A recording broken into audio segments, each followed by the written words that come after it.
Have you ever heard the phrase, read the room? You probably have, and today we are going to be talking all about that phrase and about the context implied by it. Namely, we are going to be talking about social awareness and how it works in classrooms, how it's changed since the pandemic, and how we can help our students develop it. Hi, I'm Ashlyn. Welcome back to the A's for Ashlyn podcast, where we talk all things teaching, learning, growing, and I'm excited to dive into another episode with you today. We are going to be talking about reading the room, about social awareness and how it works in the classroom. If you've been in the classroom since the pandemic, you know that there's probably a big difference in the socialization you've seen with your students. A lot of their behaviors have changed. A lot of different SEL skills need to be taught still. And it makes sense though. You know, if you are home for so many months or for some students even years, you're going to miss out on some social interaction. Like think about the first time you left home or you moved out, you went away to college. You learn different ways of operating based on what you see in the world, right? Like I remember meeting my new roommates and watching their interactions and their mannerisms and being like, well, like my family didn't do that. Like what is going on here? But you realize that so many people operate in a different way than you, and that's fine.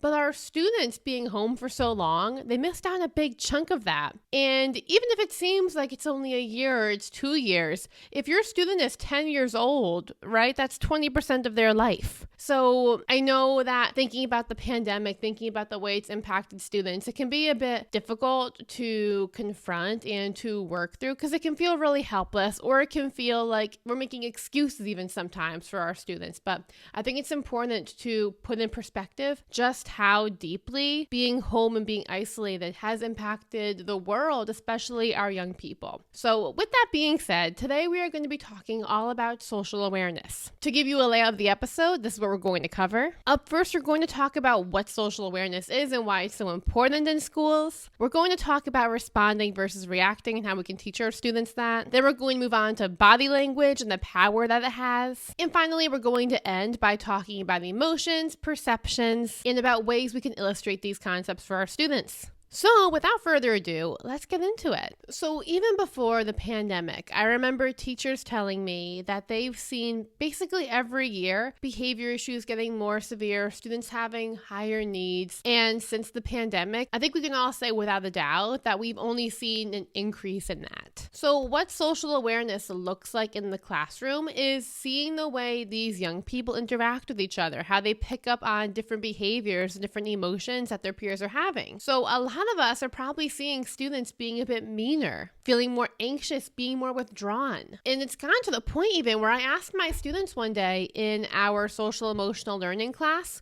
how they feel about talking to people in person versus online. And the majority of them told me they felt more comfortable with online interactions than in person, which is just mind-boggling and really concerning too. And so I think it's so important that we equip our students with these skills to navigate the in-person sphere and to be able to kind of read the room and read different situations so that they can better help those around them and better help themselves. So the first way I actually go about doing that is teaching my students explicitly the difference between responding versus reacting. So I know those two terms sound very interchangeable, but there's a very clear difference, and I make sure I show my students what that difference is. When I talk about a reaction with my students, that is just like your knee-jerk reaction to something. Like somebody throws something at you and your hand comes up to cover your face. It's something that happens almost immediately, and it doesn't really require much thought behind it. A response, however, is something that you craft. It's something very intentional. And we talk about how when we are feeling frustrated or if we're angry or we feel like we were attacked in some way, if you're having a reaction to that, your reaction is probably going to be to lash out at the other person and put them back down because you're feeling attacked or you're feeling vulnerable. But if you're responding to that situation, instead of lashing back out and trying to hurt the other student, you might recognize that there's something going on there. Maybe they're feeling self-confident. Maybe they're angry. Maybe they're upset. And instead, you might respond to something a bit more constructive. We also talk about how reactions can sometimes lead to negative consequences. Like if I'm upset with one of my friends and I lash out at them, I might regret it in 15 minutes. But my friend might be pissed at me for the next couple of weeks. And I think showing them how reactions can lead to more severe consequences that you probably don't want once you take a second to process and then like breathe through it is helpful. and a response can actually lead to resolution of a problem, can be a lot more constructive. It's actually trying to achieve something. So if my goal is to show somebody that they cannot speak to me like that, if I say, I'm not going to have this conversation right now and walk away, it shows that. Me calling them a name, that's just going to show that if someone talks to me like that, I'm going to lash out. I'm going to freak out. It doesn't show them actually trying to resolve anything. So talking to my students about responding versus reacting, that's really helpful when it comes to different social interactions, thereby social awareness. So when we can clearly see that someone's having a reaction to something, it's easier for us to not take it so personally and instead be like, okay, this person's probably going through a difficult time. Maybe I can try this, or maybe I can try X, or I can try Y, or I could try Z. But giving the students that language of respond versus react, that's been really helpful in helping them navigate different social situations and thinking about the role that they play in them. The next thing I talk to my students about is body language, namely how to read it. So let me rewind even a little bit more. In my ideal classroom environment, I don't have students raising their hands. They will just speak, they'll just share. So to start teaching this, what I have my students do is bring all of their chairs into a circle and then hang out in that circle with me. And we have a discussion. First, it might be about something more casual, like how was your weekend? Or what are you looking forward to this week? Or let's talk about pets. But I have them have this conversation without raising their hands. Their goal is to look around the circle and notice when somebody's leaning forward in their chair, when somebody's starting to open up their mouth and they close it a little bit, when someone's moving their hands up. They look at those cues to tell them, ooh, I think this person might speak next. Then I also give them the language if they start talking at the same time as somebody else to be like, oh, why don't you go first or go ahead, and help them navigate that social context. I also give them language like, I respectfully disagree, or I want to bounce back to what blank said about this, or I really love what blank brought into the conversation, or we haven't heard from blank in a while. What are your thoughts on this? And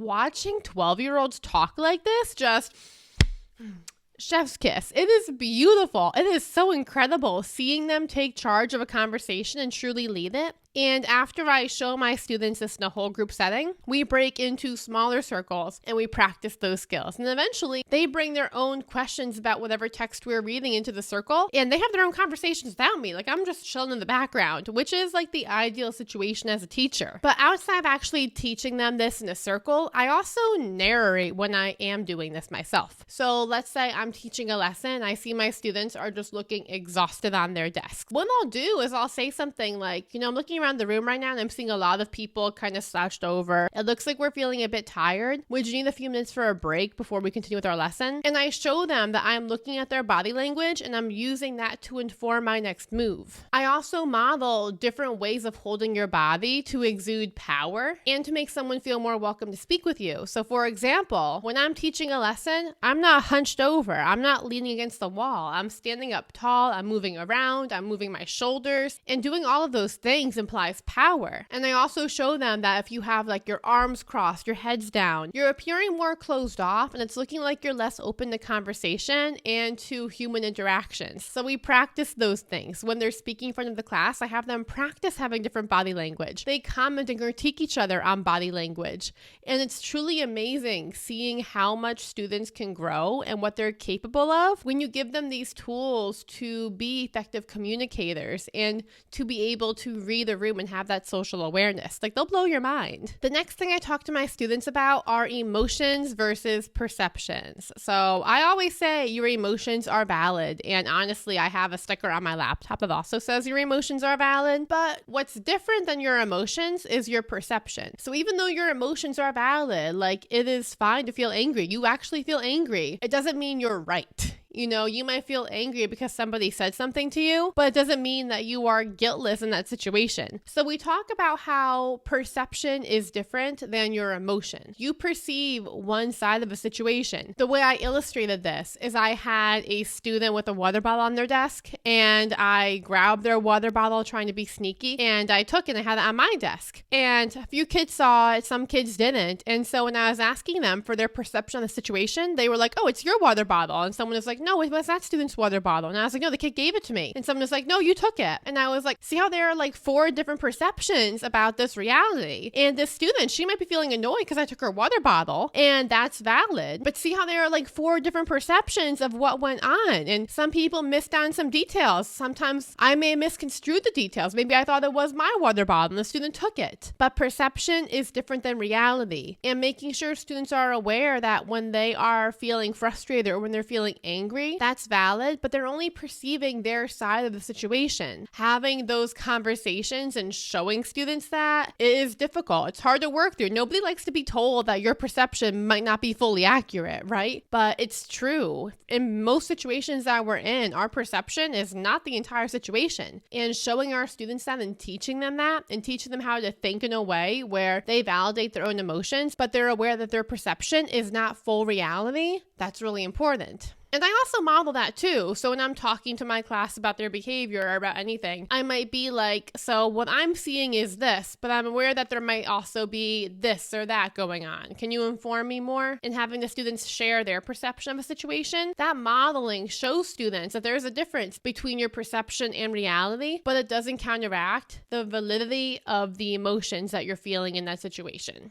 I feel like that was a little bit wordy, but I hope it came across that showing your students that their emotions are valid, but their perception is not the full story, can really help with social awareness. It can help students be more aware of the people around them, the interactions that they're having, and that they, at the end of the day, probably are not always right, and that that's okay. Finally, the last thing I like to do to help my students develop their social awareness is illustrate different concepts. I kind of gave you one example with the water bottle, but whenever I can think of a way to show my students something instead of just telling them, I do it. So you may have seen on TikTok recently, I posted this video about how one student kept saying these hurtful things and then they would regret it and they'd apologize, but they kept saying these hurtful things because they were reacting to situations. And so we talked about how when you're doing that, it's like you're on one side of a situation and your peer is on the other, and there are these relational lines connecting you. And when you say these hurtful things, it's like you draw a line straight through that connection, and you can color over it and fix it. But if you keep drawing all of these lines through that relationship connection, you're going to make a really weak connection.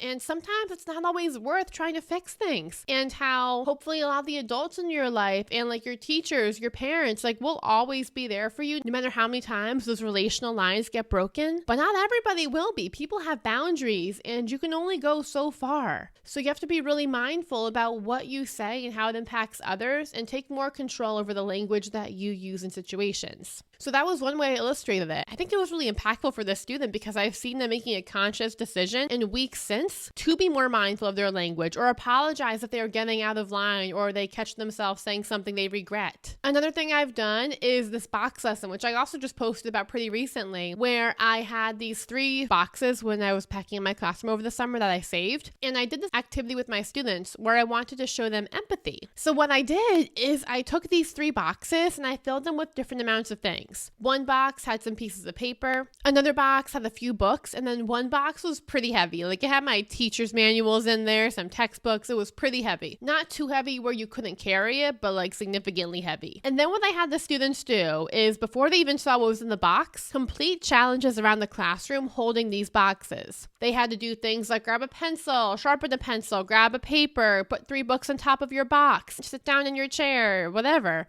They had all of these challenges. The one catch was that they could not put their boxes down. And then when they got to the end of their challenges, I had them all come to the front of the room and we opened up the boxes and saw what was inside. And when the kids saw that they were carrying such different weights, they lost their minds. And we talked about how this relates back to real life, how you can't tell from the outside what people are carrying on the inside, and how people have all of these different burdens that you'd be completely unaware of, and how going through these challenges, some students were able to help out. Like they helped stack books on top of the boxes, they helped sharpen a pencil, they helped, but other people just looked, or they laughed, or they pointed, or they were just doing these really unhelpful things, and how that can even add weight to the box and make it harder to just get through your day. So we talked about how it's so important to show empathy to people we come in contact with, because you never know what they're carrying or what they're going through. And doing this helped social awareness as well, because it showed my students how impactful their actions are and how they need to be aware that there are multiple things people are going through in their classroom, and that they're only going to know, surface level about a lot of things. So it's important to interact with empathy.